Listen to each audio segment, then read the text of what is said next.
Hey guys, so excited for you guys to hear our chat with Jay Glazer today. We're talking about depression, anxiety, the grit it takes to make it, and so much more. Jay, you got anything to add? Yeah, look, I've been living my life in the gray, but I've used my depression, anxiety to help motivate me to do greater things, to try and learn how to get some love from the outside in if I can't get it from the inside out. But I could tell you this, I wrote the book so I could be of service to a lot of you out there. And I can build my team out there. And the more I can be of service, the more I can have a team. I think it'll help you, but I also did it so you guys can help me. So hoping we can all walk this walk together. You guys are going to love it. Don't forget to hit subscribe. Hello, everybody. Welcome to Better Together. When you know better, you get better. That's what we do here every single day. Our quote of the day: our muscles don't make us strong. Vulnerability, that's what makes us strong. That is from Jay Glazer, our guest today. He wrote this incredible book called Unbreakable: How I Turned My Depression and Anxiety into Motivation, and you can too. I cannot tell you, Heal Squad, how much I enjoyed this book. Jay and I have known each other for a long time, just kind of in and around the business. I've even worked out at his gym a couple of times with some friends. I didn't realize he was as close to Michael Strahan as he is until I read the book. And The Rock, Dwayne "The Rock" Johnson, wrote the foreword to the book. But we are going to be chatting with him today about how he turned his depression and anxiety into motivation and how we can too. And I will say, for anybody out there who is listening to this and is in their earlier years of life, the Kelseys and the Poojas of the world who want to go make it in life and think, oh my God, I worked for 6 months, I should be CEO and I should be making $200,000 and all of that stuff that, you know, some of the younger generation just thinks is supposed to happen. Like poof, it's just supposed to happen without the hard work. Read this book. Every mother and father should give this book to their children at the ripe age of perhaps 14 before they start getting crazy delusional about like how easy it is to make it in life. Because he really shares the grind, the unrelentless, the relentless pursuit of his dream, the perseverance, the fight, working for free, hustling to make nothing, living like hand to mouth. It was so riveting to read his journey. I couldn't even, I was getting tired and I'm writing notes and they're like, whoa, holy shit. Oh my God, I'm exhausted. That was me too. Right? Like, wow, literally. you don't think it's going to happen again. And then it's like, here we go again. Right? Yeah. Or you think it's going to happen for him and then shit, it doesn't happen again. Or he gets like kicked in the gut again and you're like, oh my Lord, is this guy ever going to make it? Come on. Kevin. Sorry, guys. All we heard was, come on. And I know you were talking to one of the dogs. No, I have, it's Sean Waltman, X-Pac's little baby doggy here. Yeah. Okay. I knew it was one of the dogs. Who's giving me a time. No, and I think there's so many lessons. Because I love his story and I love him. I love him as a fan, give some audio so you guys can see. Poor Lula. Little Lula. Little Lula is so girl. lost without her daddy. Oh. Yeah, and it's hard because she's blind and she's deaf, and she has whoever had her before broke her jaw. So anyway, she's a lot. But yes, girl. I'm super excited for this interview because I love Jay's work, but I didn't know about his journey. Honey? I didn't know about the grind. I know, crazy, right? Honey. I mean, Kelsey and I were like texting back and forth. I cannot believe this. And I was like, I DM'd him and I was like starting to cry, just telling him how much it moved me. Because listen, I made it very quickly and very young. And so I had a very different journey. For me, I was, building blocks along the way from the time I was 13 because I knew what I wanted to do and I knew where I wanted to go. And I got serious from that second. Everything was about how I could figure this path out, which made no sense to a Greek girl from two immigrant parents who were janitors. How the heck am I going to do this? But to see the grind and the work he put in and the fight is really inspiring. And like I said, I think it's so important for people to read it and see just what it takes or what it can take. Listen, some people are going to have a different kind of journey, right? My journey had other tough things that I had to deal with, leading up to making it. And then, of course, after making it, we're all going to have our stuff. But I was just so blown away. So I think without further ado, let's get the man in here and we'll chat to Jay. Well, actually, let me intro him officially. Jay Glazer is a television personality, sports reporter, author, actor, and veteran advocate, and founder of Merging Vets and Players. He's a top NFL insider on Fox NFL Sunday and an MMA coach. In his new book, Unbreakable, Jay offers honest advice and insight that he's gained from his fight with anxiety and depression. The result is a relentless, unapologetic, and no-nonsense approach to overcoming your self-doubts, fears, and excuses. So excited to learn from you today, Mr. Glazer. Very, very, very impressed with this book and blown away by your journey. Thank you so much. I appreciate that. It's, look, I've had a lot of scars and I'm proud of my scars, and I don't really talk about my successes as much. Like, not all of us have successes, but we all got scars. So, and I'm proud of my scars. Damn right I'm proud of them. They make me different, and different is good. Different is, really what leads us to success. So I really appreciate, one of the things that, helps me more than anything is being of service. And by you allowing me to do this to kind of help people connect and know that they're not alone is a way for me to be of service, which gets me to see a little blue. So thank you. Well, we were DMing back and forth. I started tearing. I was like, oh my God, he's going to think I'm a weirdo. I'm like crying because I was so moved by your journey and everything that you shared. But like I said, I felt like this book wasn't just, oh, I can get a book deal and I have a good story to tell. And of course I have stuff to share. It was like, I said, it was like from a place of must. Yeah. And that's, I think, why I was so moved. Listen, I read like 5 books a week, probably. Like there's so many books I'm going through, and I love a lot of them, of course, but this one just kind of really hit me because of many things. So one, obviously it's a topic, depression, anxiety is something that we're suffering from at like epic proportions now. And this is something you've been talking about for a very long time before many people were even mentioning the words mental health or whatever. But then on top of it, I just think that this book, as I said at the very beginning of this, every parent should give their maybe 14 or 15-year-old this book to show them what it takes to make it, especially nowadays where, we are definitely dealing with a different generation who thinks it's supposed to happen right away.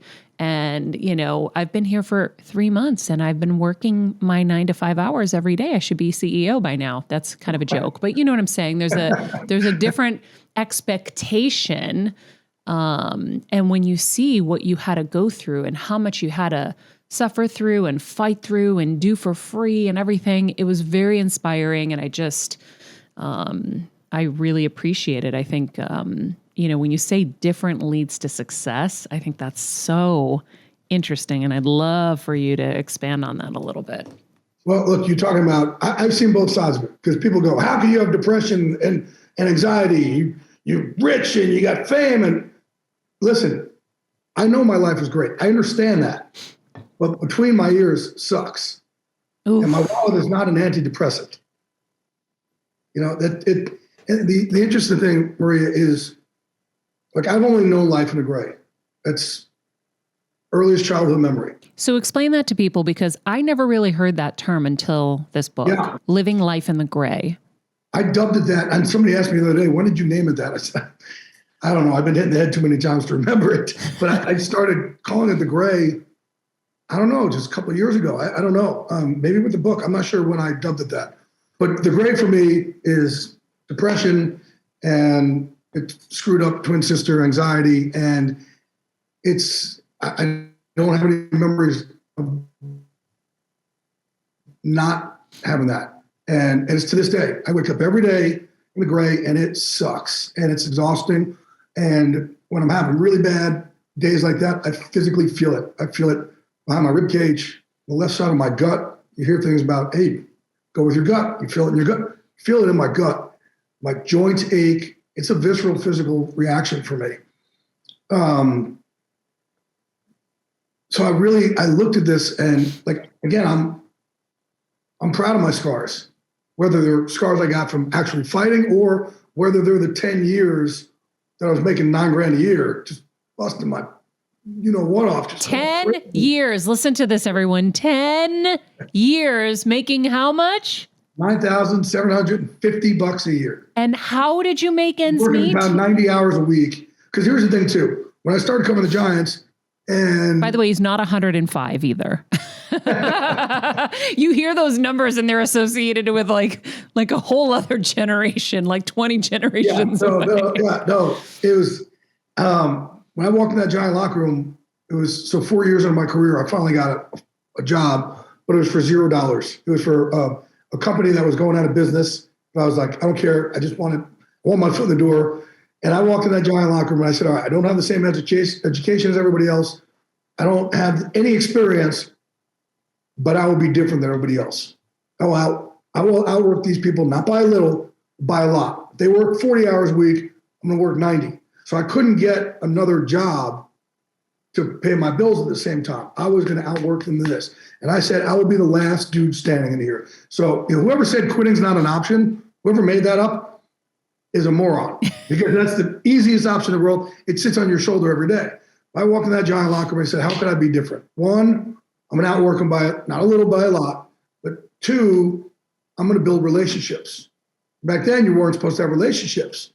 And with back then, meaning what years? This was 93 was when I started covering the Giants. Got it. Because it's funny, I did the same thing, but in entertainment. So we have a lot of similarities, which is funny. But continue. So 90. And you'll see, like, one of the things I talk about to get me through the gray is having a team. Mm-hmm. Well, this was, even though I wasn't part of the Giants, these became my teammates to walk me through the gray. And look, I'm not covering the Middle East. I'm not covering world politics. We're sports. That's what I used to say. Yes, that's it. Okay. We're supposed to give you relief for the gray and, we're escapism. So where everybody else I felt was using their pen as a weapon, I'm like, I'm going to start relationships, right? And as you build those relationships, then the scoops come. More scoops will come for these relationships. And now everything in sports reporting is about relationships. But I was one of the first to do it that way. And I got killed for it for a while. That's okay. But you also had the courage to be who you wanted to be and who you are. Mm-hmm. And that's something that is scary when there's no path like that. So you forged a new path that now other people follow. Well, I'm willing to be different. Mm-hmm. Right? I tell our vets all the time, I have a charity, MVP, Emerging Vets and Players. And, they go overseas and they do great things and they come back over here and they're like, oh, I'm different. I'm like, no, you're different. Different is good. Different leads to success. Don't be a face in the crowd. Screw that. Like, be the damn crowd, right? You are different. So I've always thought that about myself. Yep, I'm going to be different. And I'm going to point out what makes me different about everybody else, whether they like it or not. Eventually, they'll learn to respect it and appreciate it. And listen, when you have such bad self-worth in yourself, like I do, try not to get old. Sometimes you see me get emotional here. Like, these are not, the muscles aren't true strength. The vulnerability here is strength. Like, no one's questioning my manhood. So I can cry to you right here. I'm okay with it. When Randy Couture and Chuck Liddell punch you in your head for 15, 20 years, I cry on the drop of a dime. But when you have it is in this way where you don't know how to like or love that person for the inside out, I use that as motivation to try and make dreams come true, to try to get love from the outside in and build myself up. And the reason why I get emotional is sometimes I will talk about this and I'll kind of look at little me and be like, man, I just want to give you a hug. Like, you're not bad, but that's not what the roommates in my head tell me. No, they don't play nicely with each other. When I have a team, they play a little bit nicer together. Wow. I wonder with little J, because I know, like, Tony Robbins, I don't know if you've ever done one of his seminars, but Tony, I learned a few years ago. yeah, Tony does that Dickens process where he takes you through this whole journey, and at the end you find yourself, your like little self, and it's like, what would you be like that to that little self? Yeah. And you like So I do that. I talk to him and I go, so look, I have therapists for years. I started taking therapy when I was like 4. So like I've always known there was something, which by the way, my parents who took me to therapy, and maybe you guys were screwed up once too. So maybe it's just one. So, but I mess with them about it. But yeah, one of the things I do now, it's funny that you said that, is my real name is Jason. So I will talk to little Jason and be like, hey man, you think maybe you can hold your head up a little bit higher? If you knew you'd grow up, you'd train 1,000 football players in MMA. And he kind of looks at me like, huh? I said, would you be able to hold your head up a little bit higher if you know you're going to save veterans' lives? Would you be able to hold your head up higher if you know you could save other people from their depression, anxiety? Would you be able to hold your head up a little higher that you'd end up being in a television Hall of Fame on the greatest sports show in the history of life? And he looks back at me and says, do we really do that? See, you get me again, Maria. Oof, you're getting me, because I have to talk to myself sometimes too. So we do. So I have this conversation, with little Jason, a lot because I have to heal him. I got to grieve him and heal him and help him back there. So again, you all see me crying out here. No one's questioning my manhood. I want people to be able to do this. This is the stuff I've held in for years. So I have suffered in silence. If I could have these conversations 20 years ago, it would have changed my life. 30 years ago, 5 years ago, it would have changed me. So I want everybody out there, like I wrote the book so people can have these conversations. So people, whether it's my level of gray, which is clinical, or your level where, man, you're comparing yourself to everybody else's filtered fraction of a second right now on Instagram and think your lives suck, when it doesn't, it's going to help you. I'm hoping this book can help you either for yourself to love yourself from the inside out more, or understand your son or your daughter, who it's a scarier world for them now, or your husband and wife. I want you to talk about it with people, because the more you can open up, you look at you and I connecting right now on this.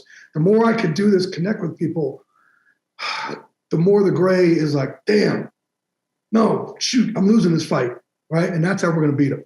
Yeah. When you say you don't have a lot of self-worth. You got me all emotional today. I'm sure it's not the end of it either, because it's one of those things. When you say you don't have self-worth, but at the same time, you start with, I'm rich, I'm successful, I have an amazing life. How did you get from... Oh, I don't start with I'm rich and successful. I say what people say to you. How can you have depression if you're rich and successful? Okay. I brag about the scars. So here's my thing. When you don't have self-worth, how do you build that? Because for you to become successful like you are, you had to be able to ask for things, right? Ask for a certain salary, ask for, a raise, all these things. So how did you navigate those waters, and have you gotten good at it, or are you just still struggling? Oh, what's motivated me is because I've always hoped, because when I lay my head on my pillow at night, those 15 minutes are terrible, because I'm laying there with somebody that I don't know how to like or love. And I beat up myself a lot. That's hard. That's really, really, really hard. So it motivates me to do these great things so I can see them and go, maybe I'm not so bad. Or, wow. So look, if I didn't have depression and anxiety, I would not be as successful as I am. That's why, say it can motivate you. It's motivated me to go do these great things, because I've always been looking for outside love. It's evidence. Evidence. But and like, again, it doesn't make sense, because I see it, how great my life is. I just don't have the skills yet to feel it here, and to believe it myself. And what I'm hoping by this book is I'm able to help so many people out that I'll be able to lay my head on my pillow at night and and have a little bit more peace and know what that's like from here. And so and if it's not this, I'm going to find something else. Like I won't stop. I'll keep going and keep going and keep going until I find it, because I deserve to feel love from the inside out. I deserve that. Where does it all come from, do you think? I don't know, because it's my earliest childhood memory. I really don't know. I have no idea. And I don't know if it's, childhood trauma or clinical or whatever. Like I was born with it. No idea. I just know that it needs a voice, right? We all talk about mental health, but nobody describes it. So I'm able to describe it. I'm able to give it a description so people can go, that's what I feel. And I didn't know how to say it. And that's the responses on social media have been incredible lately with that. Like, yes, now they don't feel alone. Mm-hmm. So even when I have all these great things, a lot of times I feel isolated and alone, even when I have these great teams around me, if you will. It's so interesting because I connect in so many ways, and I think I'm starting to see so many things that make a little bit more sense to me too. Or you just like don't feel settled. Like you're just like, it's like, wait, how come I can't be happy like all these other people? Right? Like I'm happy in my moments, but then I can have those kind of just very lonely times where you think you're totally alone, but it doesn't make sense because you aren't. Right. We're not. And look, like I said before, like we all feel left out. We're comparing, even the most successful people, we compare ourselves to everybody else. There's, like I said, filtered fraction of a second. And it gives us reaction like, oh, my life sucks. How come I'm not there? How come I'm not doing more? How come I'm not doing this? We got to learn how to exhale. We got to learn this. We have to learn. And like, I moved out of Scottsdale from LA because I don't want to be working my ass off till I'm 90 years old and then I die. And, like our parents would and our grandparents, that's what they would do. And I made the decision to come out here to learn how to exhale, to start and try to learn how to enjoy what I've built up. But it's hard for us because we're so competitive and we're so on the go. Mm-hmm. We almost got to be taught, hey, it's okay to exhale. It's okay. Hey, we've got enough. But it's, and I think a lot of it too, when we do make it, here's the other big thing. We just had this conversation last night during the games. We have to talk about it. I can't. I was having this conversation with a coach, somebody else, where when I was broker than broke, when I was making $9,700, man, so the pot of gold at the end of the rainbow is not making $1 million. The pot of gold at the end of the rainbow is the journey itself. I never knew I'd work with Howie Long and Terry Bradshaw, Jimmy Johnson, Kurt Menefee, and Michael Strahan. Like, are you kidding me? I never knew I was going to be on a comedy with The Rock. You got to be kidding me. The pot of gold at the end of the rainbow is the actual journey. When we get there, our anxiety goes through the ceiling because we're so horrified we're going to lose it. And we can't enjoy it. Mm-hmm. Like I know all my friends that are successful have the same fear. Yep. It's going to be gone tomorrow. Yep. So when we didn't have anything to lose, it was almost more comfortable for us than where we are now. Like, oh my God, I'm going to go back to making $9,700. Yeah. Well, the climb is, whether you like it or not, the climb is the exciting part, because what I see, having gone through my journey too, you're like, every little nugget you get, you're like, oh my God, I'm almost there. And then you get another nugget, you're like, oh, things are happening. Oh my God, this is exciting. It might happen. And then you keep doing that and you keep doing that. And it's so exciting. And then you get there. And that's exactly what you're saying. Now it's like, oh my God, who's going to get me now? Yeah. Who's going to take me down? How's this? How do I keep it? And then you're right. That's what happens. And that's a form of gray. So again, that's not even clinical, but that's a form of the gray. That's that anxiety that people are going to try and take it from us. And look, misery loves company. So that's where one of the things I'm trying to, in this movement, I'm trying to start getting people to stop, like, hey, you're in your own pain. So you're tweeting the most heinous things to people because you want someone to come down, because you want them to share in your pain, which is not how we should act. Like, I do believe that this world is actually a good place. Like, we are good. We can be good people. We have it in us. So, but again, when, look, I'm talking about the rigors of social media. When you and I were growing up and like your friend or you got bullied in the schoolyard, that sucked for a week, right? It was bad. Well, we now see it every second, 1,000 times a second on Twitter. Mm-hmm. The way people talk to each other. And whether it's to you or somebody else, it still hurts us. It still bothers. I'm an empath, so I feel for everybody, no matter what. And it's changing our brains to just be nasty to each other. And the human condition is not meant for that. It's just not meant for it. So I think a lot of that anxiety too is, we now know everybody's going to try and bring us down because they're miserable with their own lives. Mm-hmm. And a lot of the misery is from what we see from this damn thing. Mm-hmm. Yeah. And the misery, by the way, I always say is just the mirror, because they don't want to work as hard as you to get there. Exactly right. Hey, I put in the book, the blueprint for greatness. It's easy. Find out who the best is and do more than them. Mm-hmm. That's it. You want to be great, find out who the best is and do more than them. And I can't tell you how many times I've said to a football player the same thing. I'm like, so this is what Tom Brady does. This is what I want you to do. Well, I can't do that. That guy works. You see how hard that guy works? I'm like, but you're complaining about your dreams not coming true. Yep. Right? Find out who the best is. And you're in our gym at Unbreakable in LA. There are a lot of great people in there. Okay, find out. You want to beat that guy out. See what he does and do 1 more rep than him, 5 more reps, 10 more, whatever it is. That's the blueprint to greatness. It's just outworking the world. And it's the hours that nobody sees you putting in. Mm-hmm. Like, that's what leads to greatness. 100%. It's the work when no one's watching. Yep.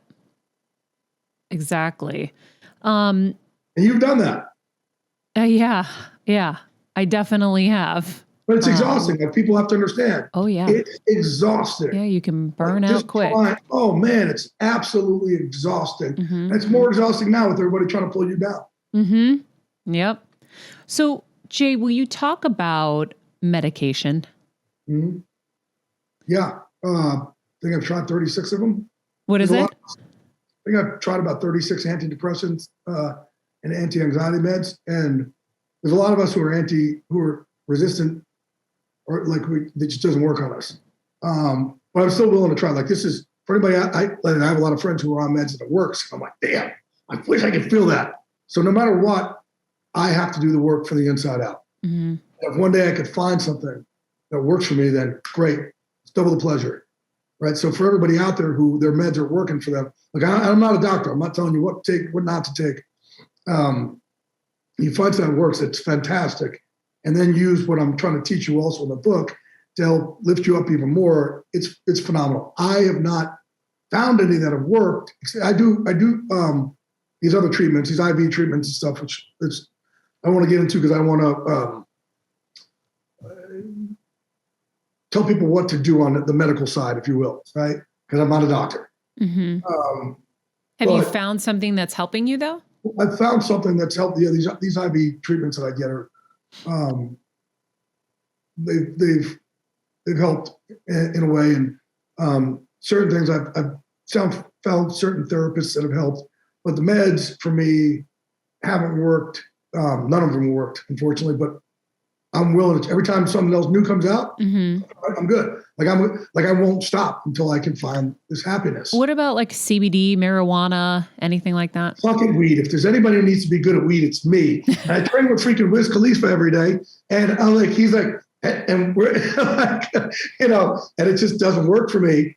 Some CBD has, and again, I'm willing to try. And here's the other thing too, because I work with all these vets. I'm willing to try anything because I know I can pull myself out of the hole. So I'll try the next latest, greatest. I'm good. I'll try anything. And some of them have sent me down a really dark rabbit hole that I have to pull myself out of. But I don't want to tell our vets, hey, this is good. This works. If it hasn't worked for me. Yeah, because everybody's body chemistry is different and everyone has different reactions to drugs. Like my husband can't take anything. It negatively affects him. Everything does. I get manic from it. I get really manic from antidepressants and anti-anxiety meds. The thing that I got hooked on for a while was Vicodin because it's a painkiller and it kills pain in all ways, but then it sent me alcohol, Vicodin, and these are not good.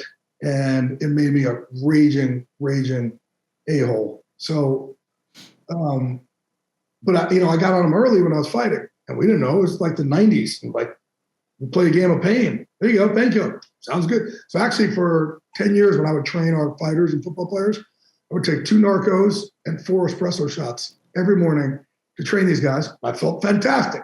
Wow. Until I didn't. Yeah. until I didn't later. So you go up What here. comes up So the must peak is come here, but down. those valleys are horrifically brutal and nasty. And I'm nasty to other people, and I push people away. And it's just not good. So again, it's masking it. I don't want to mask it. I want to heal it. Yeah. How do you navigate this with your professional situations, right? Mental health has such a stigma. People can't get insurance if they were in a hospital for any mental health. I have a friend that I brought to a hospital. I was afraid he was suicidal, and now he can't get insurance because of it. Seriously? Oh, yeah. Oh, yeah. I mean, it was a life insurance policy, and he was denied because of one night in a hospital when a friend took him thinking this might be a problem. I was terrified. And so... You're a good friend, by the way. Thanks. Because that's a hard decision. That's a hard decision to make. Yeah, so, not easy. Because a lot of times they get mad at you. Like, no, yeah. So that's really brave of you. I'm proud of you. Thanks. Well, I wonder when you work for a massive company like Fox, I would think that I would be afraid to show vulnerability like you are because, maybe they'll think that you can't handle something or whatever. I mean, you guys are all bros, so I think you're like protected because you have your team. But how do you walk that? Yeah. Again, having a team is one of the things that helps me the most. That's why I wrote the books, that's why I opened Unbreakable, so I started a charity. So I have these teams. It's one of the three things that really helps me a lot. And they've always kind of been like Glazer's crazy. Well, in football and fighting, that's a badge of honor. Mm. What they didn't know is that Glazer's in a lot of pain. So now, listen, this whole thing came about. I didn't mean to write a book about this. I wrote something about this because I help all our vets and our ex-players, and I'm so open with them. Somebody asked me about it in an interview one time, and I talked about it. I wrote about it. But my own struggles with depression, anxiety, I'm just open. Like vulnerability is, I'm good with it. So I wrote about it, and the response was like, "Oh my God, you too! If he meets and because I'm a doodly dude, that helps out also."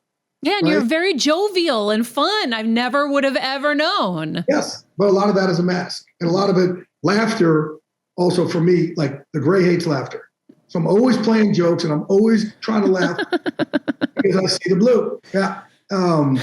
That's how I got through my mom's cancer journey. I'm like, if anybody knew the shit I would say to get a laugh in front of my mom or my dad. Yep. Yeah. And so at Fox, when I would have my manic meltdowns, which I would a lot, Howie Long and Kurt Menefee, man, Howie Long would say, because Howie's crazy. He's the biggest, baddest raider of all time. But Howie figured out a way to keep the monster in the box. Right? But he understands me. And I've trained Kyle and Chris. So he really understands me. Like I wrestle with Kyle Long and Chris Long. Like I'm a moron. And I'm tiny. These guys are monsters. And Howie's been like, "Hey, can you train them?" So Howie, at times, there's one day in particular, I took an anti-anxiety med. I got prescribed. And oh my God, was I off the reservation. And I was trying it. I went in that next day and the sky was falling and everybody hated me. Everybody's against me. The world's against me.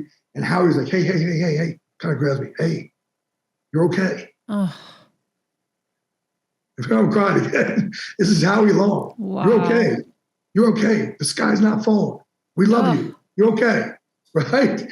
Kurt Menefee, when he sees it, we'll go in our dressing room and he'll sit and just let me vent and talk. And he gets me through it, But then when I started opening up about it, I was proud. Fox Sports came this year and they said, "Hey, we want to have a company-wide thing. Would you speak to the whole company on it?" And I opened up. So, yeah, I got their support. What they didn't know is the number of anxiety attacks that I've had on air, which they won't know until they see this or they read the book. I've hid that from them because I didn't want to take down their day. So I have to deal with it. So every single time I've been on TV, and here's the wildly apart. Like I'm great in chaos. I suck in calm. I'm great in chaos. And a lot of times I'll cause chaos, and it doesn't need to be caused just because I suck in the calm, and that's not great. What does great in chaos mean? That means when I'm in a cage and people are throwing shots at me, I'm great. Chuck Liddell's throwing head kicks at me, I'm fine. 9/11, I ran down to it, looking for my friends. I ran to the towers. Like, I'm great in chaos. On TV, it's great. It's that calm that's I have a hard time with, and roommates in my head talk too much. But starting in 2005, it was the craziest thing. I was in an empty Raiders stadium doing a hit for Fox. And I just had my first ever panic anxiety attack. When you have an anxiety attack, you feel like you're about to die. When you feel like you're going to pass out, your heart starts racing, you start sweating, your eyes go back and forth, and your head starts sweating. And you don't know where you are. You don't know where you are. You start hyperventilating. And I have had a result. I've had one every single time I've been on television. Not here or there, every time. From 2005 until I wrote the book. And I didn't realize it. Like, I had one this year. It was actually this past week when we got off the air. And we were just having a meeting. And and Kurt Menefee saw I opened my shoes. He's like, oh my God, like I was stretched. And when I opened my suit up, and I told him and I told Howie, but every time I've been on the air, including for Ballers, which I can stop down whenever I want because it's scripted. But the first time, every single time, I have an anxiety attack, and I have to wrestle with my abuser, I call it. Like, man, just let me calm down. So if you watch me on TV, I'll try and crack a joke early or smile or laugh about something to try and get through it. But if you see my hand shaking on the air, I'm actually having an anxiety attack. Wow. Yep. And it's crazy for me because I love being on there. It's not like I'm afraid. Yeah. So I don't know where, but then it became a habit. Well, and you're not afraid of anything, I don't think. If you're running towards the buildings, you're not afraid to die or you're not afraid of anything. But what I want to know is, you said something very interesting. You said, until I wrote the book. So Yes. Does that mean that Yes. you released it and now somehow you feel better? You had some kind of cathartic experience? So I didn't realize. So did you see the interview I did with Lane Johnson for the Eagles when he went off the reservation? It's a big football player. Eagles, like Pro Bowl right tackle. He left the team, and he had a mental breakdown. He left the team for a month. And Lane and I've trained Lane and known him for a long time. Actually, he stayed in my house for 3 months with my son and I when I trained him, and yet he still hid it from me. And he knew I had it. And yet he hid it from me. When he came back to the team, we got him right. We did a sit down on Fox where he opened up. And here's the two of us, those doodly dudes on the planet. Lane is 6'5", 330, right? I've trained him and 1,000 of these guys, and man, I'm a little pit bull. And the two doodliest dudes are sitting there being vulnerable as could be, open up. And I said, what works for you? He said, journaling. For everybody out at home, journaling really helps me. And then right there, I'm like, oh my God, that's what happened. Like, I journaled it, and I don't have it anymore, but I didn't realize it. That's why we're better together, people. Right? That's Isn't that incredible? Better together. Like, he's literally saying this to me on the air, and I'm like, I kind of like, I'm trying not to be like, oh my God. Yeah. But I was like, in myself, I'm like, oh my God, that's what happened. Yeah. And I start talking to myself like, that's why it went away. That's why they went away. So journaling has been good, which I didn't realize until he said it. How wild is that, right? Well, this is why I like, right? You helped him, and then he ended up helping you. That's, that's what a beautiful. team does. Yeah. So you said that there were 3 things that you do, and one of them is you build teams. Talk about the other 2. Teams, being of service. So even when I was in the book, I really, I write a lot about things, even when I was broke, that I would do to be of service to help beat the gray and see some blue. So even like, I'll give you an example. Like and actually this I do to this day. I go to the 99-cent store and I would buy toothbrush, toothpaste, handy wipes, a pad and pen, socks, things like that, and put them in bags and give them out to the homeless. It's $7. right? I was broke, but I was like, man, I was able to do this. That for me is being of service. There's been a lot of ways I've always started different charities. I used to go to the post office to get letters to Santa and that these kids would write. And, you know, I'm Jewish, so I got nothing to do on Christmas. So I actually go to these kids' homes and oh my God, what a great idea. Knock on the door. Who is it? And I'm like, is there such and such? But this is when I was in New York and I was broke, and I'd go into the projects with my fight team. And then eventually I took Tiki Barber with me. And we go in there and knock on the door and say, is there somebody such and such? And who's this? Did 8-year-old somebody send a letter to Santa? Well, Santa sent us. And we would have Barbie dolls, and I would go to these stores and buy clothes, and they would have. Oh my God, I want to cry. The saddest things too, like, dear Santa, I wish I could just have a pair of jeans for my brother, so without holes, so no one makes fun of him anymore. Or my mom they're all, so I started doing this, and then I started telling people, but man, those nights were great for me. And I look on these people's faces, and then everybody, I was at CBS at the time, and everybody at CBS was like, can you get some for me? So I'd start getting them, and they wouldn't show up in the projects, but they would mail them to them. And we would but there's just little things you could do to be of service. So, and being of service too might just be me calling you one day. Hey, I'm just checking up on you. I just want to let you know, I love you and you're loved. How are you today? I'm just checking up on you. Nothing else. I'm just checking up on you. Things like that are being of service. See, I always advise somebody who's in a funk or not happy, like depressed, dealing with any kind of substance abuse issues, or I say, go volunteer. Yes, 1,000,000%. That always works. It always is such a great perspective builder. It fills you up with so much like love and warmth and stuff. So I love that.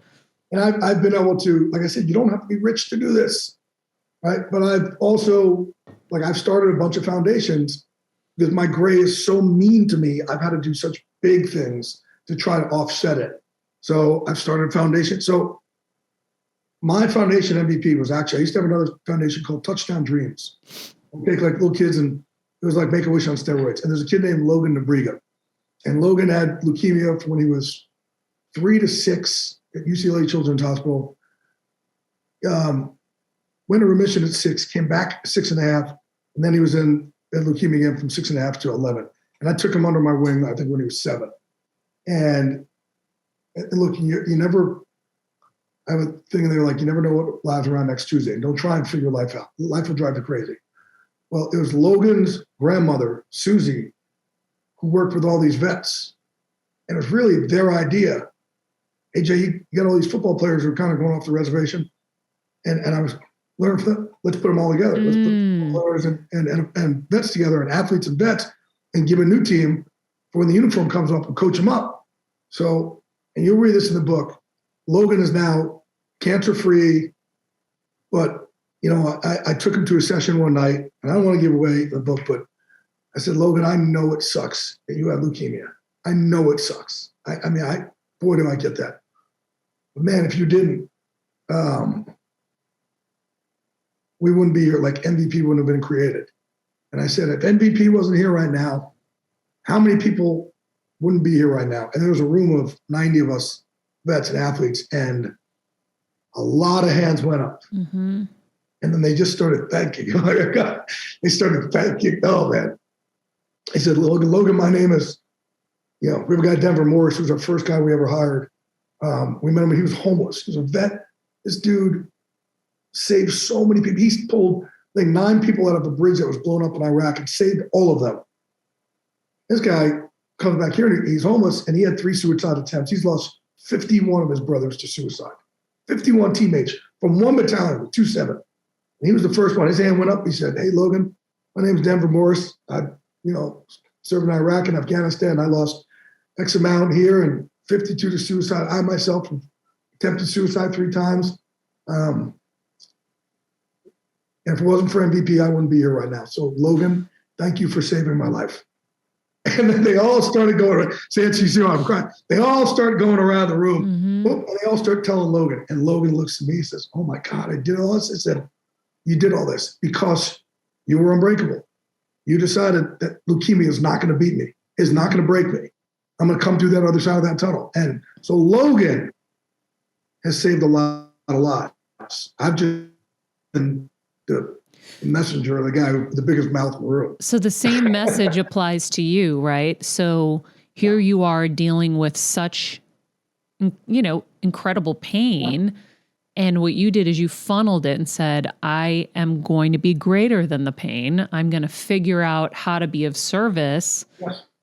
which is anytime you give, you get, right? Anytime you go volunteer, we always say it's a little selfish because we feel so good, right? So you're getting the That's glow from all And of if I it. didn't visit Logan in a hospital that day, none of this would happen. Mhm. I just visited him in the hospital. I'm like, yes, and it was for me as much as him, 1,000,000%. And that's okay. That is not selfish. Yeah. So the message is if you are going through something, if you can get to an unbreakable place, think of the good that you can do. And it's like you got to make sure you have enough oxygen so you can save the people next to you, right? Mm-hmm. They say that in play. Make sure you're good so you can help them out. Same thing. You got to learn. So whether you think it's selfish or not, you got to learn. You got to get that own self-love so then you can go love other people up too, or help other people in their journey as well. Mm-hmm. What's the third thing? Laughter. My favorite. So there is a chapter in there. There's the perils of being Jay Glazer's friend. And I'm constantly playing practical jokes on people, constantly, and I'm laughing all the time because the gray hates laughter. And, again, laughter gets me through my anxiety attacks, but you can't see anything but blue when you're laughing. Mm-hmm. Well, I laugh a lot, but I play a lot of jokes. And when people that the Strahans of the world who've been like, that poor bastard, I've gotten him for 30 years now, and he's got me once. He's terrible at it. I crush him. And I taunt him on it because people are like, you're boasting about it. Like, he's going to get you back one day. I'm like, no, you're not going to get me back. He's not smart enough to get me back. I'm good. So I'm like, you can't glaze the glaze? No way. So I always do that. So, but I've just abused Michael over the years. I'll take his phone and I'll text people from his phone without him knowing, and then I'll erase the sent text message. So he'll send these the worst things And they ever. has no idea what it was. And then people come back like, really? They did it? Really what? So I'm not going to repeat it here because they're really vulgar usually. And I love it. Humiliating. The most humiliating things that could ever happen to somebody, I have him admitting to people when it really didn't happen to him. And then I erase the sent text, sent text. Howie Long is my muse. He's the one. I sent a mass text message out to 300 people in the NFL, coaches. I think I sent one to the commissioner. I don't care. My filthy laughter mindset, my locker room knows no limits. I don't care. I'll get anybody. And that's the other thing. I build good communities with a lot of laughter. Even those hard conversations we have in MVP. And in this book, look, it's a gray cover, but I'm sure you laughed a lot, right? I have to use laughter so I can tackle the hard stuff. Oh, yeah.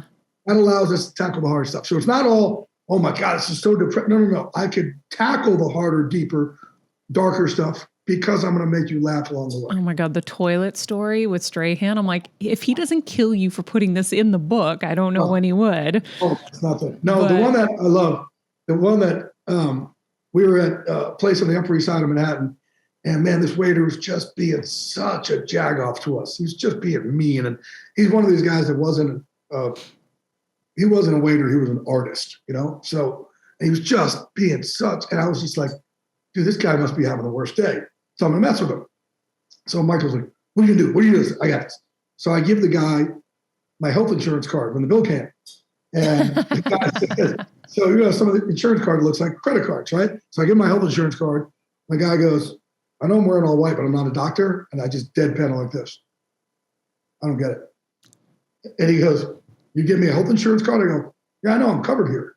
Stop. No, you didn't. Oh my God. And Michael's like kicking me under the table. And I was like, I'm covered here. He goes, you're covered. I said, listen, I'm not going through this again. This is one of the restaurants that are in my network. I met my deductible back in February. Go run it again. The guy goes back. And if you say something like that, people just take it like, okay. And he goes back and he starts running it again. And Michael's like, oh my God. No, you watched him run it? No. Oh, he's running it. And then he goes to the manager and he's holding it up. And you see the manager look at him, look at that, look at him. He's like, it's a freaking health insurance card. And the guy came back, and Michael at this time, he's like under the damn table. He just wants to hide. And he goes, I said, no, I know exactly what I said. But you were being such an ass to us. I figure you must be having the worst day. Man, you need something to light you. And he goes, what did I arrested? Completely. He goes, it really was. I was having a horrible day. I said, did this change it for you? He goes, it actually did. I said, well, we all win. Oh my God. That's hilarious. I'm a demented human being when it comes to jokes. Like there was nothing. Oh no, I think I might be your twin sister because I have been Queen Prankster my whole life. In fact, Mr. Stray had to deal with me on his first Fox red carpet. We co-hosted together that one. We did that. Yeah. Yep. And we were working out. Were we in Dallas for that? I think so. Yeah. Dallas Super Bowl, right? Yeah. And I was working out at the gym with him. I was like, oh, and I totally messed him up. I'm like, can I just try your Super Bowl ring on? And he goes, yeah. And then I grabbed it and I start running. I'm like, I'm throwing it in the trash. And he's chasing after me and I have it right over the barrel. And he's like, don't do it. Don't do it. I'm like, you guys ruined my football life. And so I was like so upset, but he's a good sport. Yeah, laughter for me is everything. If you could bottle up two things, you could bottle up laughter and give it as a pill, be an incredible antidepressant. And you could bottle up working out, give it as a pill. That would be a great antidepressant. Incredible. Well, so then if you think about it, if you didn't do those two things, I can only imagine how dark the gray would be. And I make myself do it. And that's the thing. I just did an appearance recently. It was pretty cool. We did a speaking engagement with a mortgage lending company. And I was talking about my whole journey. And this guy raised his hand. He said, if you say your anxiety and depression are so bad, it's hard for you to get out of bed. How are you then so relentless in your life? Because also like the way I go about fighting or business or anything, I'm just relentless. But that's a habit now. You got to do it. I will relentless. And again, fighting wise, I'm just always coming in. And anything I go after, I'm knock me down a billion times. I'm Rocky times a billion, right? And I just keep going until somebody goes, oh my God, get him off me. Or fine, give him the job or whatever. Man, we're tapping out. Is this, we're negotiating? Fine, right? I am just relentless. So I said, he goes, well, how do you live life relentlessly? You have this. I said, it is hard for me to get out of bed in the morning. I wake up in the morning, I don't know which version of me I'm going to get. And I could be getting the version that the sky is falling. Could be getting the version that, like, I'm single. And a lot of times I'm like, of course you're single because you're not worthy of it. No one's ever going to love you. And I may be getting that version. I just don't know what version it is. Once I make that decision to get out of bed in the morning, I'm going to live life relentlessly. I'm going to go for it. I got out of bed. That's the only way I'm going to do it now. And I told him this. And then I said to him, and because he said, I've suffered from anxiety too. And it's hard for me to get out of bed. Hard for me today. And I said, sir, have you ever told anybody this? And he said, no. He takes his glasses off. He starts going this. And he's in his 70s. He said, no. And I said, well, think about what a gangster you are. Because you just said this in front of all your people here. Think how courageous that is. And the whole place got up and gave him a standing ovation. It was amazing. Wow. That's what happens when you're willing to be vulnerable, right? Yeah. When you're willing to open up. And by the way, then everybody else in the room started going, I got anxiety, I got depression. It was like, hey, you get the gray, you get the gray, you get the gray. It always takes somebody to be brave to kind of, create the domino effect. And I said to him, have you ever told any of your teammates this? He said, never. It's my first time. But all of a sudden he had people come over and putting their arms around him. That's pretty damn cool. Mm-hmm. That's what I'm hoping to do with this book. And we can all put our arms around each other. Oh yeah, you definitely are. Jay, talk to me about the worst moments. What week? Like there was one. Like, do you have a worst moment you want to share? No, it's literally like I have probably one or two a week where it's like that. The worst anxiety attack was the biggest moment of my life, which is we did the Super Bowl in Miami a couple years ago. And that panic attack lasted over an hour. I don't remember the first hour of our show. And I just wrestled with my abuser the whole time. And it wasn't until we got in the car for our second, we had 3 sets. This was the Miami Super Bowl. It was the centennial, the NFL, right? 100th anniversary. biggest show we did my entire life, and started 20 minutes before the show. No idea why. And it lasted throughout the entire first hour. So it went on for an hour and 20 minutes. And it wasn't until we got a car to drive to the stadium for the second set. The first set was on South Beach. We got in the car, and me and Jimmy Johnson and Kurt Menefee started busting jokes and cracking each other, that it opened up. The darkness opened up, and I was able to breathe. But it went on for over an hour. And it was like, when it happens too, like, you're in a cloud, you don't even know what's going on. You have no idea what's going on. So I don't remember any of it. That first hour of the biggest day of my career, that sucked. But like last week, I was in one. Last week, and man, it usually doesn't wake me up at night, but last week it did. And again, my gray is what allows me to do these great things. So I would trade it for a different version of the gray, I think. But my messed upness is what makes me go take 3 steps up into a cage with these guys, wrestle Andrew Whitworth and Lane Johnson and Adrian Peterson and whoever, do hand fighting with Myles Garrett. Like, I'm good. Like, can I curse on this thing or no? Yeah. Okay. I'm fucked up, but I'm good with my fucked upness. Right? I'm proud. I'm good. But what I hate is the times that, man, that dark, it just wakes you up out of nowhere. And the cool thing, as I've started to talk about this, a lot of these football players have started to talk to me about this also. I'm like, of course, what do you think? Like, you can't be crazy and not be like, if you're great, the only way to be great is to be crazy. And for you guys to put a football helmet on and just bam, bam, bam, a million times, the amount of work you put in, yeah, your darkness is leading you there. So honor that. You're good with that, okay? Don't feel shame in that dark. That's the other thing. I'm trying to take away the shame. And so, man, 2 weeks ago, it was the rare time that I couldn't get out of bed till almost 4. I tried, but I was so achy. It beat me up so much. And luckily, it was a day I didn't. Now, if I had to go do stuff, I would have, right? But it was a day. It was a Monday or Tuesday. Or those are my weekends during football season.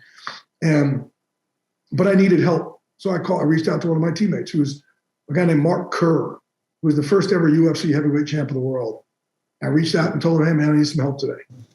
And he said, the HBO did a documentary on him, which actually got me into fighting, called The Smashing Machine, back in 2000. Now, The Rock, who wrote the foreword of my book, actually bought his life rights for a movie, because he was like the first. He was the original. And he's now part of my charity and our foundation, our MVP Foundation.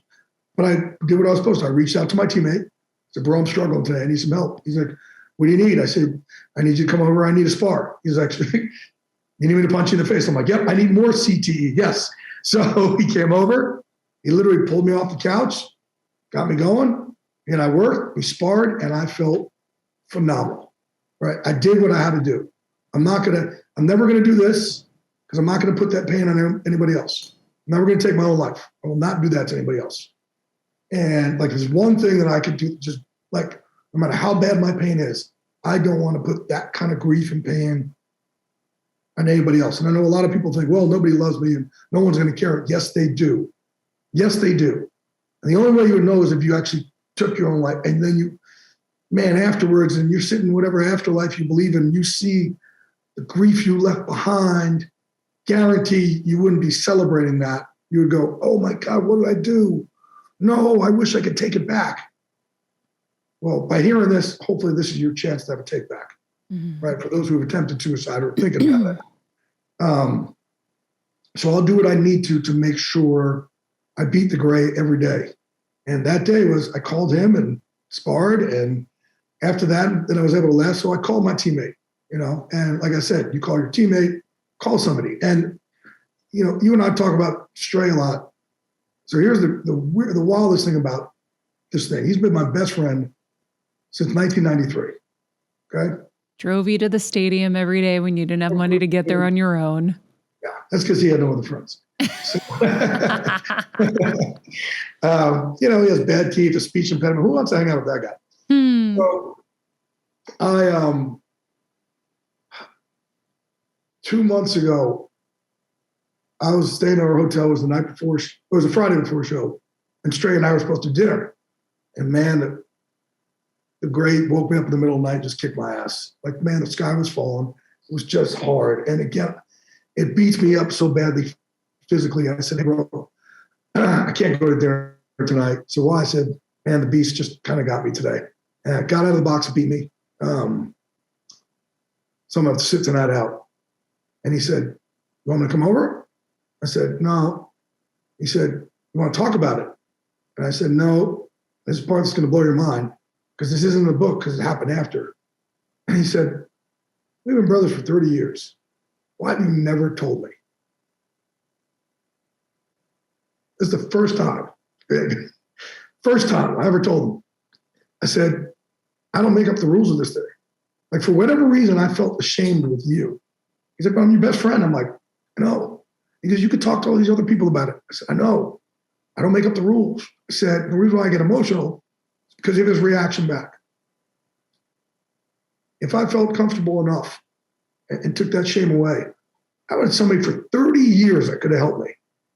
30 years. Mm-hmm. I could have leaned on him to come over, talk about it. I wouldn't have to fake it when I went out. A lot of times I go out and be overly big. I'd try and hide the pain and I would get in trouble and I'd do bad, stupid shit. I'd start fights with him. I could have talked to him for 30 years about it and I was just too ashamed. So no more shame for me. No more. We're done. We're done with that. So that's why I do this, because now I'm telling everybody. So I'm not hiding from anybody because, man, there's a lot of people that can help you out there. You just don't know until you open up. That was a bad gray day. That was 2 months ago. Wow. What a great lesson. Ask for help. Damn right. Call your teammate, ask for help, let them know. You know, you said earlier that you moved to Scottsdale Yep. to try to get some calm and some peace. But they always say that you can't change the external and think it's going to change the internal. I'm curious, has that change actually helped? When I get messages from people that say, I was going to kill myself until I saw your post and now I don't feel alone, that lifts me up. When I get messages from people that say, I got one from a grandmother whose grandmother, she said, I've never known how to describe this to anybody. Thank you. I could finally tell my family. To grandmother. When I have these people reach out, and this happens a lot now, Jay, thank you for helping me understand my 10-year-old daughter now. Now I can talk to her about this. And now I'm sure like this is, so what I'm hoping to do by this is I'm hoping to piece together enough streaks of blue where it's just not always gray. Like it's day by day. But if I can piece together enough streaks of blue, like I think my life could start now. But do you feel like moving to Scottsdale is what led you to have the quiet to write this and to do all of that? No. I did it. I moved to Scottsdale because I want to learn how to exhale. I don't want to keep being on that hamster wheel. I don't want to be that guy who's 80 years old and dies when he's just work. Has it worked? I'm trying to learn. How long have you been there? Only since September. Okay. So, okay. Yeah, so it's still an experiment. Yeah, it's still an experiment. But like LA for me too, like, man, I'm always more and more business, more and more. But I'm like, hey, like, when's it enough? Like, I got to enjoy this. And I love Scottsdale. I love it. The energy at my house. And so, you know, I'm looking to try and lay roots here and enjoy it. And so I bought a beautiful home that I still am like, oh, thank you, my best friend, God Almighty in heaven. Like, how do I have this? But it's crazy. Those things, I look at this and I'm just, same thing. You're like, yeah, I'll probably lose this in 5 years, or I'll probably lose this in 2 years. So I've got to learn how to, like, this is real. Like, it's real. I got this because I earned it by outworking the world. Have you tried meditation? I'm sure you have. Yeah, I do it every morning. Okay. Has that helped? Three songs. Yeah. I'll do one song where I'll do things that I'm grateful for, whether I want to do it or not. Do one song, things that I'm grateful for. One song, I'll do things that I'm proud of. And that's really hard. So I force myself to do it. And the last one is positive affirmations, things I'm going to do. I'm going to write a book. I'm going to help people do this. I'm going to do this. I'm going to give myself a break between 1 and 2 today. What's a song? No, just a song that I like. Like I'll just listen to. And you just kind of sit with it? Yeah. I'll just take a song that I happen to like. I'll play it. So however long that song will go, the song, that'll be that. Meditation will be what I'm proud of or what I'm grateful for. Okay. And it's like God, I'm grateful for you. I'm grateful for my dog. I'm grateful for this. And it could be a something that's it doesn't have to always be like a spiritual thing. It could be something that's shallow. Hey, I'm grateful for my car. I'm grateful for my whatever. It could be I'm grateful for the sky. I'm grateful for this. It could be anything. I'm grateful for this person I met the other day. It just gratitude. It allows me to start the day with gratitude. I like that. I actually coincidentally posted how I start my day this morning on my Instagram. So it's kind of funny. You can. What was it? Well, people always say you have to have your morning ritual and then your evening ritual and all of that. And I was, a little bit ashamed that I couldn't keep up with a morning ritual. Like it always changed. And I was like, oh, I'm not doing it right or whatever. And then I realized I have a new ritual that I've been doing every day that I really love, and it sets me up for the day, but it's my kind of ritual. So when I wake up in the morning, I get ready, I get showered and ready, and then I return to the bed where my little miniature poodle is on the top of the bed and my big 130-pound German Shepherd is on the floor. And so I go over to her and she starts kind of like, being funny, and she'll start swatting me, and then I'll pull her legs and pull her ears and I'll tell her, how grateful are we for another day, Winnie? Let's ask God, what amazing things are we going to get to do today? And how can we be of service today? And then Max will jump in and then he'll start biting her and then she'll give him like the teeth back, hissing at him. And then I'm like, guys, no fighting. We're grateful. God gave us love and we have each other and we're so lucky. That's a cool team you got right there, right? It's the best. It makes me so happy every morning. So you can watch it on Instagram. It's hilarious. I love that. All right. They're your team. So that's a good way to start. And then I'll immediately after I'm done meditating, I'll work out like immediately. Like immediately, no matter what. Because when I get stuck in the gray, a lot of times I'm too sluggish and I won't want to, and I'll feel it. So I make myself right from meditation, right to work, right to work out. It's a great strategy. Jay, the book is incredible. It's called Unbreakable, How I Turned My Depression and Anxiety into Motivation, and how you can too. Thank you so much. And this is a gift for everybody. So you continue to keep on giving. Wait, too, Unbreakable, How I Turned My Depression, Anxiety into Motivation. And you can too. And when I say you can too, this is really my way of trying to become teammates with all of you out there. Like, no matter what level it is, I'm hoping there's something in this book that can help everybody out there. And we just came through the hardest time, coming through a pandemic.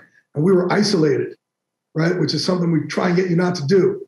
So we all got some sort of grace. So I think by buying this book, it's going to help you understand somebody else who's living through it. And I promise you will laugh your asses off along the way. This is very, very true. I can second that. We'll put a link to the book in the summary, and also Jay's Instagram. And of course, we can watch you every Sunday. We got one or two more. What do we get? Two more. We got one. We're not doing. We got. Oh, you guys aren't doing Super Bowl.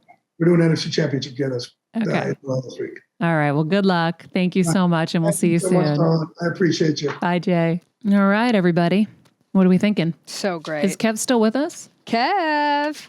Is Queen Kev still with us? He's in. He's muted, but he's here. I thought that was great, though, Maria. I'm like, I almost started crying over that. Well, I kind of was. The Logan, the little boy. Oh my God. And I loved the stories too about the volunteering and the Santa and writing the letters and bringing he's amazing. And I think it's so important, especially now, to talk about stuff like this. And he, like, I know he talks about it in the book, but he's like, it's cool that now mental health is a topic of conversation, but we still don't talk about it. And he really is. And I think that it's so amazing that he is. Yeah. And there's so many things that can trigger these kinds of moments too, right? It could be a death of a loved one. It could be a diagnosis of an illness. It can be so many different things that put you in these kind of places, as I know. So, I think very, very helpful information. Yeah. Like I said, it's kind of twofold. It's it's great to see what it takes to make it. Yeah. But at the same time, the book is way more about how to how to kind of, I think you're going to spot some things that you didn't maybe spot before. Hearing those stories about 76-year-old people who are just understanding it, right? Yeah. Is crazy. So how about him having panic attacks every single time? Every game. Like, holy cow. Yeah. But you know what I love is he still continues to do it. Like, he doesn't give up. Like, he's not like, oh, that's going to, it wins. Here I go. Yeah. Every single game. I thought that was insane. I think that's the best part of the book is that hopefully it'll teach people how to play through. Because I think a lot of people feel the same way, but then they don't have that resolve to keep going, and then they don't have the fulfillment. Yeah, it's like Kevin used to always say, he's like, oh, if he'd go to bed sad and he'd go, oh, I'm just going to wake up and kid myself again. Yeah, tomorrow. Yeah, a whole new day to kid myself. But I think that,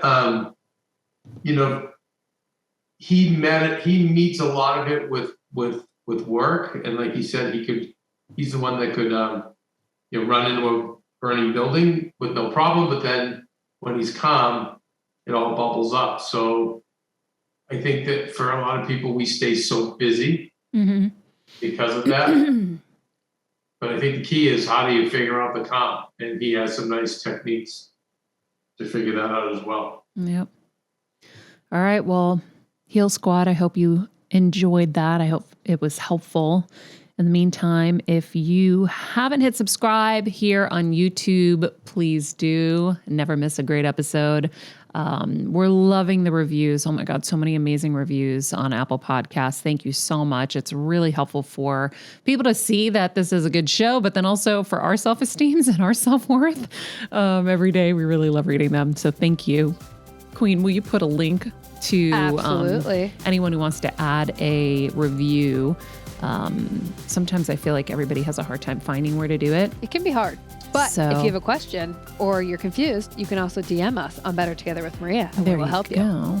But we'll put a link to that as well as the book in the summary. In the meantime, be nice people, make good choices, and be present.